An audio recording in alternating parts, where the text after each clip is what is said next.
Hi guys, Kaylee Wilkes here, and we are on, I believe, Unit 6, and we learned about propagandas and art and how art can be translated into the world through art, which we've learned through the past couple of units. What really touched me was the video that we watched about the Cherokee and Native American gangs and how they grew up in poverty and how they would take their landscape and their life and transform it into art.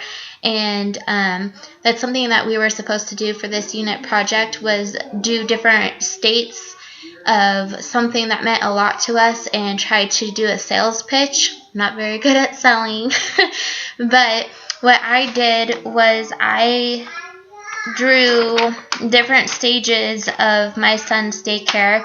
And this actually did happen in my life not too long ago. His daycare got bought out by a different daycare, and I was really worried about all the changes. But it seems like right now the best thing that I can do is just have belief. And so I drew kind of like a flyer in 3 different stages, and that shows it's political in a way to the parents. And it does relate to art because, of course, it's an art piece, but it just shows today's world, and, it's kind of like a brochure. So anyhow, it's kind of hard to read because I can't draw for the life of me, so just bear with me. But the first one is a star, and you're climbing up the steps, and it says, "Help your child reach to new heights."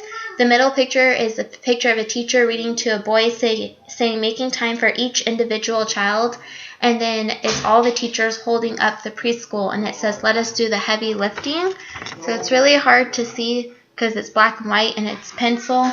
But to me, this could be like a propaganda work piece because it's something that has to do with each of the kids and parents that go there, and we're trusting and believing in their new political system, hoping that their changes is going to affect us in a positive way and kind of show how do I explain this? Show, like, if you trust in them, that everything is going to be okay, even though it is a lot of changes going on right now. This can be related to the unit because, like for the art, culture, and politics ones, his art can be seen all around. It's in Boston everywhere, and people started to look at that and then realize that like that's what he stands for. And so this voucher or this brochure for the daycare, if this was actually drawn nicer and put in color, it could be like their propaganda stand saying like, this is what we believe in, and I need you guys to stand for what we believe in as well.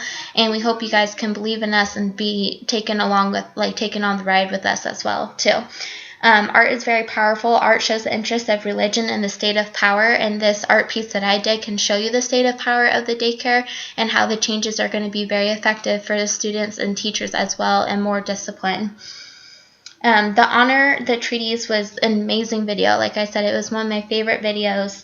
Explain how you can take the pretty pictures of ugly things, and those ugly things represent the history that got them there to poverty. Each piece of art is a statement. So like I did is like I wrote, climbing up the stairs to the star, it says, we will take your kid to great heights, even though it has nothing to do with heights or actually a kid on it. The steps is a symbol of great heights.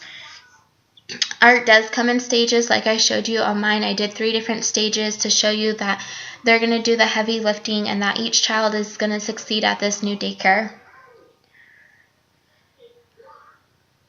So like I said, this unit was a little bit harder for me to understand, and I hopefully explained it in a way for everyone to understand in their way. I did check out everybody else's art, and it looks like everyone had their own way of doing things. So hopefully we all understood this unit the best that we could. Like I said, it was a little bit hard, but each unit is flowing together, whether it's representation, symbolism, how you can make art into anything, including politics, or like I said, taking the wall and making it into graffiti, and now that's the place of art. Even though bad things happened around that wall, or it shows how they grew up, it still is a piece of art, and it still represents their life today. So anyhow, thank you so much. I hope you guys have a wonderful evening. Sorry for it being late, Dr. Levin. It won't happen again.